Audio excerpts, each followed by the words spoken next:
Chinese newsman, a writer. And this was when I first moved to Comfort. He explained in his letter that he recognized me by my nose because he was on the ballpark playing baseball. I told him he was on the wrong side of the airplane. He was looking at Jimmy Doolittle.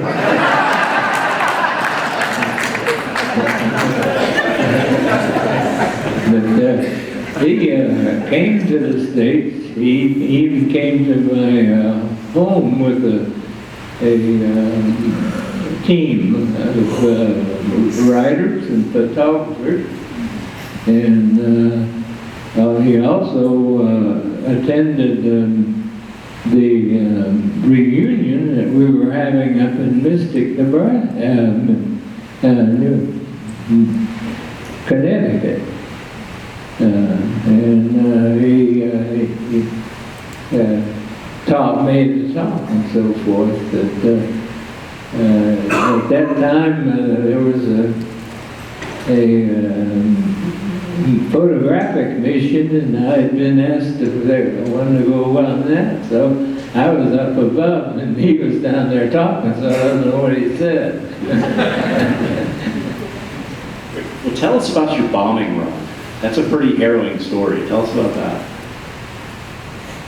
Well, we approached the center part of Tokyo from the north, and our target, since we had nothing but incendiary bombs, our target was a bombardier's dream. It was the whole northwest part of Tokyo.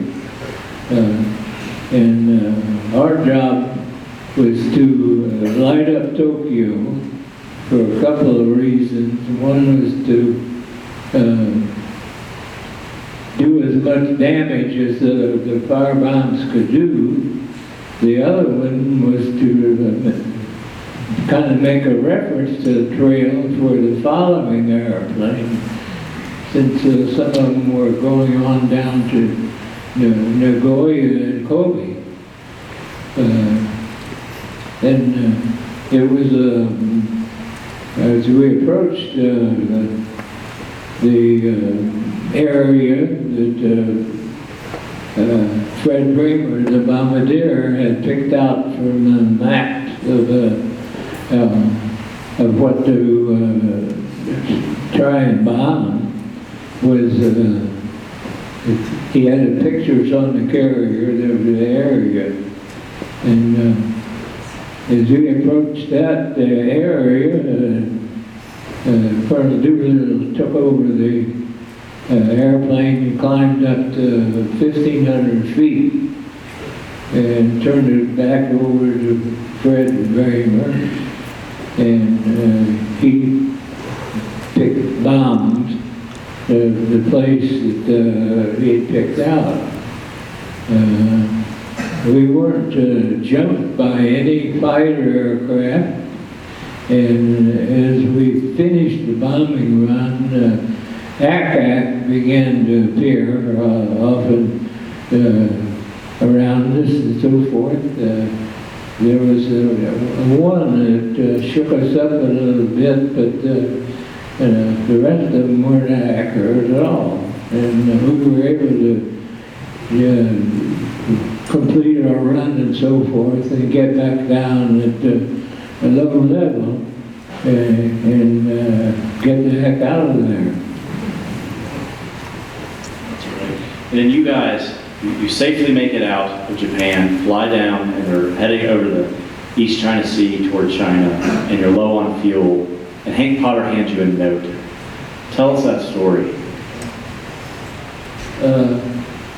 After we went back down to low level, we flew south out of the area for maybe 75 or 100 miles because we didn't want to alert to the Japanese that were returning toward China. And that was uneventful. And we got down to around 200 feet. One thing was when we were reducing the weight for the nation to make more room for fuel,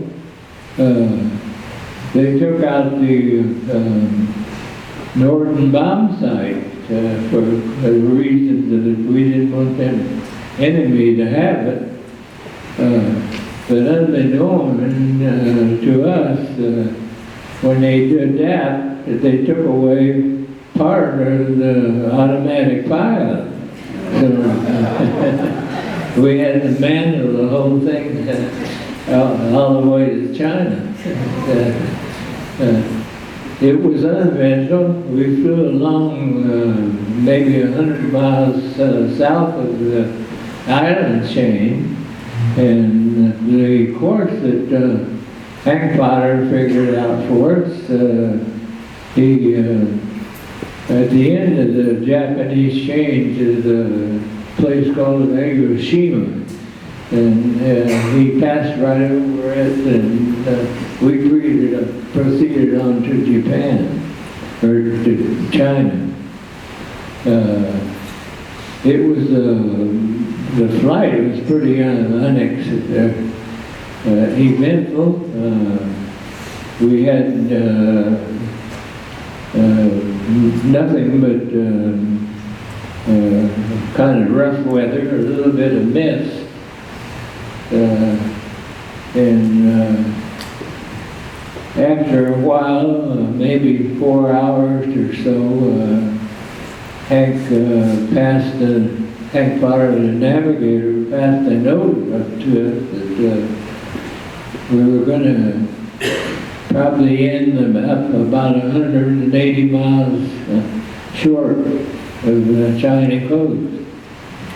So at that time, Colonel Doolittle said, well, we better practice our ditching procedure. Well, everybody put on their vest and so forth, and he got on the interphone and said, now, if we have to ditch, we'll try and ditch by a friendly boat, and they'll take us to a friendly port. Says that we have to ditch by an enemy vessel, that if it's convenient enough,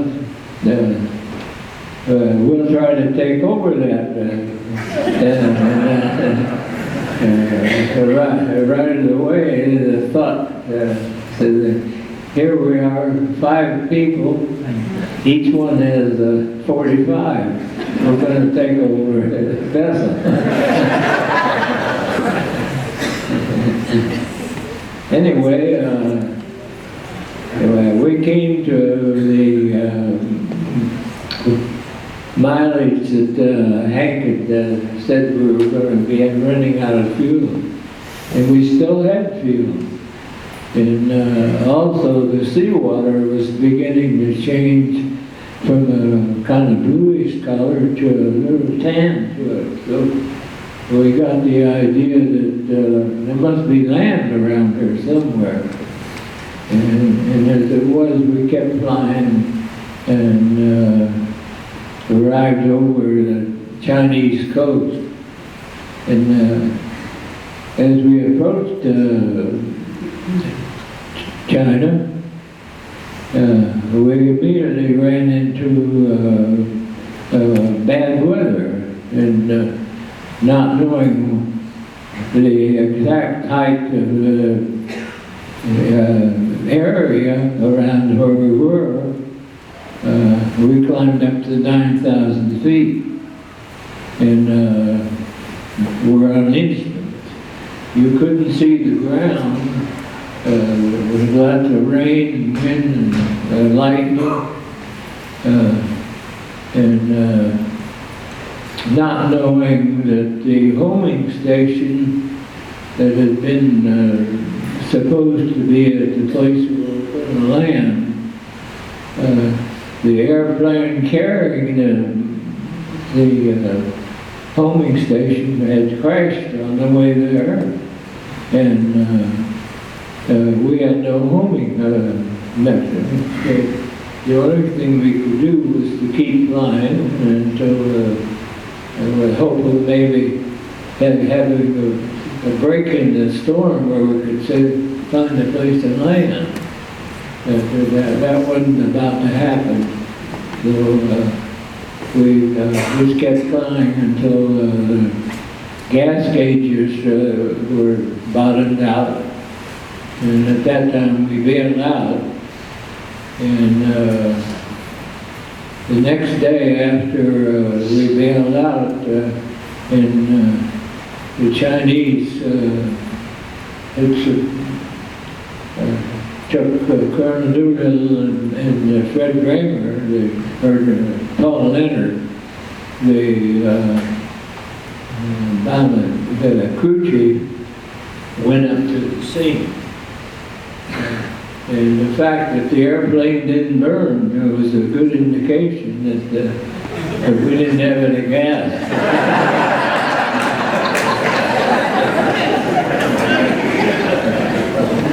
So when you had to bail out, what went through your mind when you're looking out? And describe that scene. What does it look like when you're... Walk us through that. Well, put it this way, you're scared all the time. And for me, the fact that you're standing in an airplane in the middle of a big storm, looking down at a black hole and wondering what's going to happen, you're super scared. But it's better than the adage, it's better than the alternative. So, you bite the bullet. The thing that I remember most about the parachute jump was the immediate silence. It's just like that. There's nothing but the rain and the lightning and so forth. There's no airplane noise.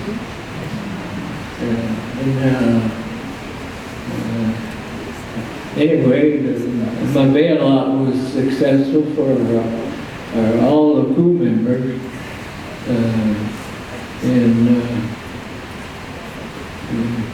I ended up having good luck with my parachute drifting over a pine tree, and it caught me and left me hanging in the tree about 12 feet off the ground. And, so I did the best I could with making some kind of a hammock affair for the night's rest. Because you couldn't see the ground, and the tree did keep some of the rain off of me. And I know I didn't sleep, but I probably slept or dozed off. Last question, then we'll open it up for some audience questions. Folks who may know the story, the Raiders had a long tradition that goes back many years, in which they have the goblets that they drink out of, and each year they toast the Raiders who passed away. And Jimmy Doolittle had given the Raiders a bottle of 1896 cognac. And the idea was that the last two Raiders would open that bottle, and 1896, by the way, is the year Jimmy Doolittle was born, that they would open that bottle and they would toast everyone else. And so that toast has taken place. And, I was thinking about it, this bottle of cognac, it was bottled 16 years before the Titanic sank. It's amazing to think about that. What did that taste like?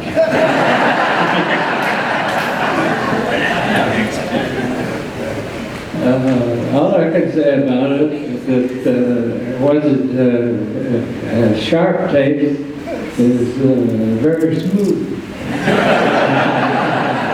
Yeah, the only problem, they were kind of stingy with it.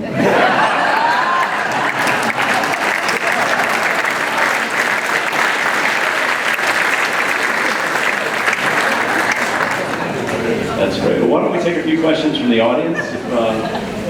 Yes, sir. James, if it's okay, I'd like to, Yeah, we've got a microphone coming out too. Yep. James, if it's okay, I'd like to let the audience know that we have an original member of the USS Hornet, CV-88 in the audience, Lewis Barnell. If you'll stand up, Lewis.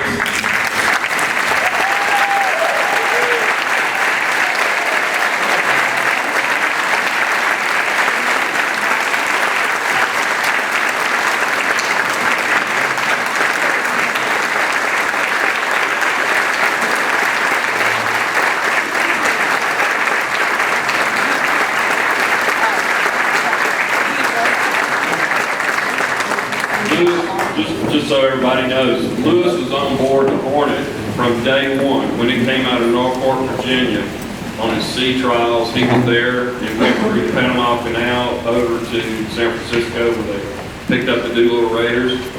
He was on the carrier all the way out to Hawaii where the other task force met up with them.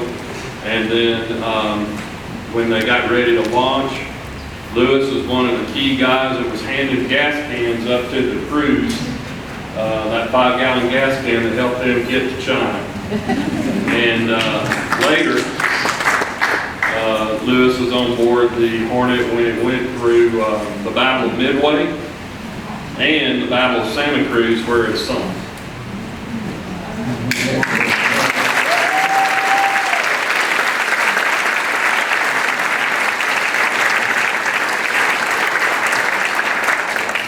I didn't know if Lewis might want to say a word or two. I'm not to put you on the spot, but just, yeah. I usually can't talk. Talk very well with two people, but then you say over three, I'll shut up. This was one of the most important attacks on a carrier in World War II. Changed the outlook of the war with the Japanese, and then it also, with all the radio traffic after we bombed Tokyo, they gleaned a lot of knowledge out of that and helped break the Japanese code. So we would know, that way we knew when the Battle of Midway, how they were coming, and we went out Midway before they got there and went up north and west. It must have been, we got cold, and foggy, so we were pretty far north. And then the first planes that attacked the Japanese carrier was the torpedo bombers off my airplane, the carrier, the Torpedo 8. And they had these obsolete TBD planes, they do about 90 knots, and the Zero was just going to shut them all down, kill every one of them but one man. And some of those pilots were enlisted people before after the war started, they made off.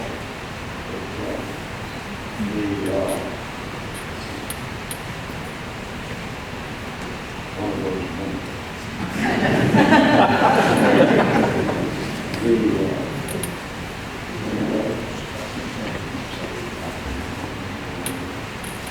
but anyhow, the torpedo bombers took all those fires that the Japs had up above the carriers.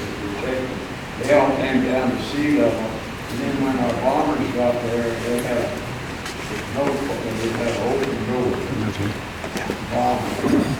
Another thing that was happening after we were spotted, they found out we were there. The Japs were changing their planes. They had the bombs on this wanted to put the torpedoes back on so they could attack us. And that's when we caught them with all those bombs up on the deck. With 1 or 2 of our bomb hits on each one of them, they could just burn them and burn them. Not only were they lost 3 carriers that day, the next day another one shut out on the cruiser. And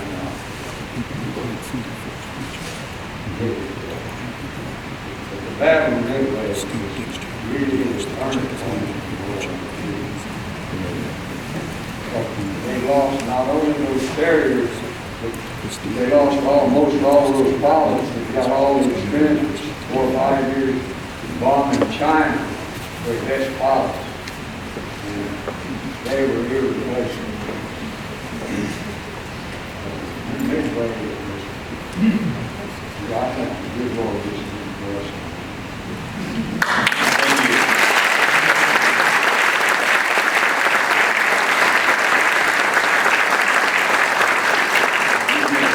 The cause and the effect, the Doolittle raid, and then what it resulted in. So thank you. So any other questions for Colonel Cole? So, yep. Yes, sir. Alan? Excuse me. In the first presentation, I think there was a photograph of Colonel Cole receiving, with another officer receiving the DFC, which is a British decoration, Distinguished Flying Cross. Could you tell us something about that? But he asked, did you receive a British Flying Cross? Distinguished Flying Cross? A British award? Oh, she's going to make the announcement. No, that was the American Distinguished Flying Cross. That's American. There was 28 Raiders left in the CBI, and okay. No, I thought Dad was going to say something. There was 28 Raiders left in the CBI, partially because General Doolittle got pushed out of there to get the Medal of Honor, okay? Because he did promise them that they would all come home, come back to the States. And at the time, you think, well, why wouldn't he come home, you know? So the Raiders that got left in the CBI all got their DFC in China, in India, and that's one picture. But we found 2 pictures, 6 Doolittle Raiders getting their DFC in India, but the rest of them got them at Bowling Field, and there's a big long picture, nice, and General Doolittle's there, and Hap Arnold's there, when those guys came back to the States. So. Great. Maybe we have time for maybe 2 more questions. Yes, sir, in the back.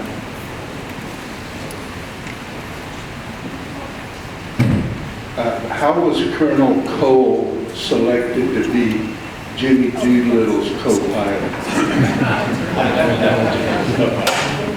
How did you become Doolittle's co-pilot?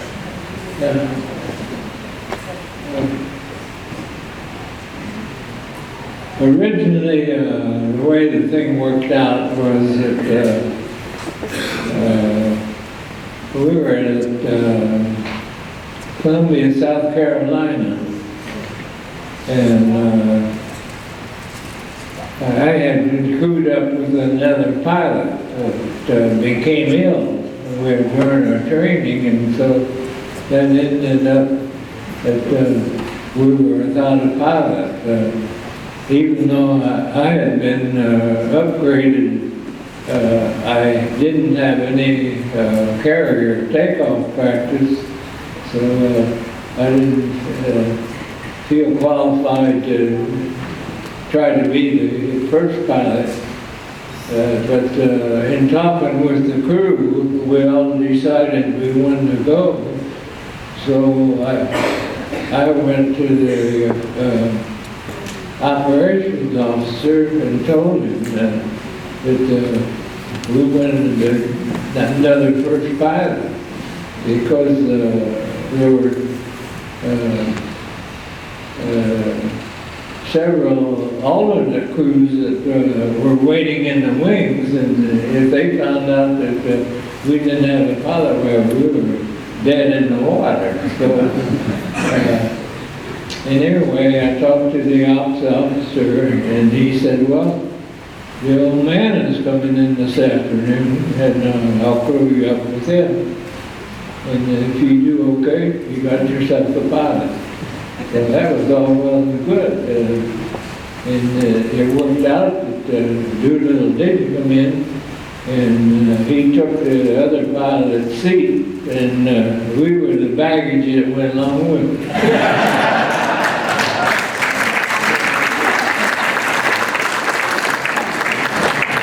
Maybe one more question for Yes, ma'am.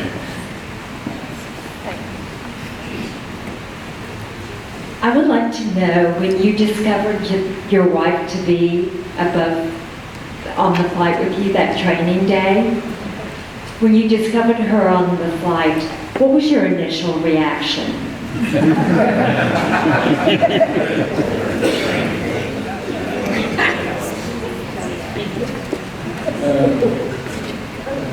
Well, it wasn't, she wasn't on the training plane. What had happened, I had returned from overseas and was assigned to the Douglas plant at Tulsa, Oklahoma. And it was a good job because number one, they were making airplanes there, and number two, they also had a modification center there, and they were modifying projects on all kinds of airplanes. But in this particular instance, I was assigned to test top B-24 that had the turret and the nose removed and then replaced with a radar set that had to be taken to 30,000 feet to see if it would hold pressurization. And as it was, I was the first one to the airplane, and I was making a walk around, and this young lady came riding up on a bicycle and said, I'm taking flying lessons over at Spartan, which was just across the field. And I have 28 hours, and I'm going to be in the WASP program. And I said, well, I can't take you on this flight because they don't take passengers on test flights. Well, by that time, the crew chief and co-pilot and the technician had arrived. We all got in the airplane and fired up and took off. And about 12,000 feet, we came up into the cockpit area with this young lady. So we had to scrub the mission. I didn't know what to do about it because I didn't want her to lose her job. So I didn't report anything, and I just kept quiet. While we were still in the airplane, and I was filling out the Form 1. The co-pilot, there was an older gentleman that had been divorced a couple of times. Took a match cover out of his pocket and gave it to her and said, put your telephone number on it. And she did, but she turned around and gave it to me.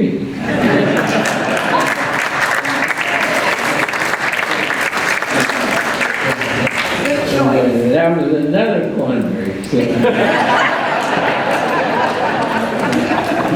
Anyway.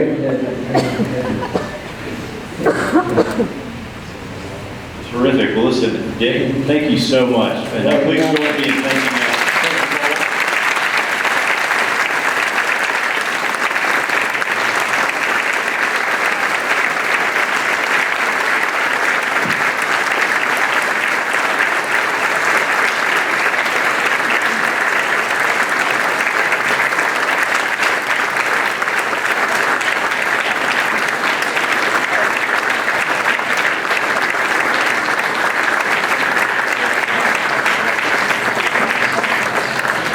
Thank you all for joining us today.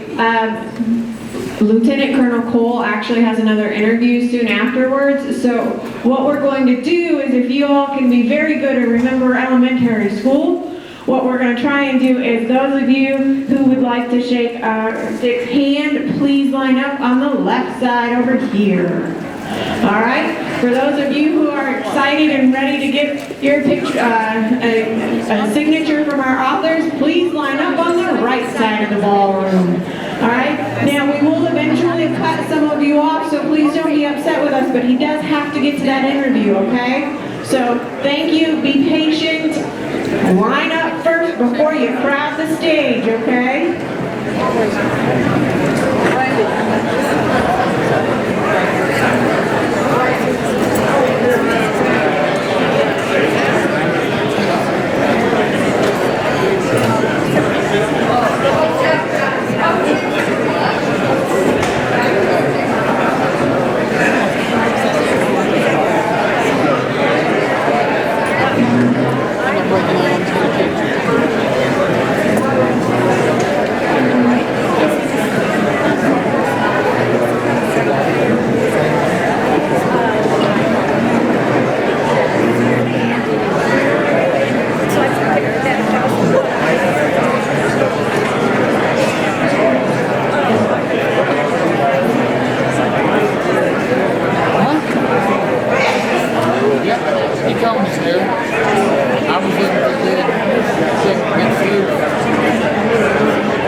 Dad's here, he's fast.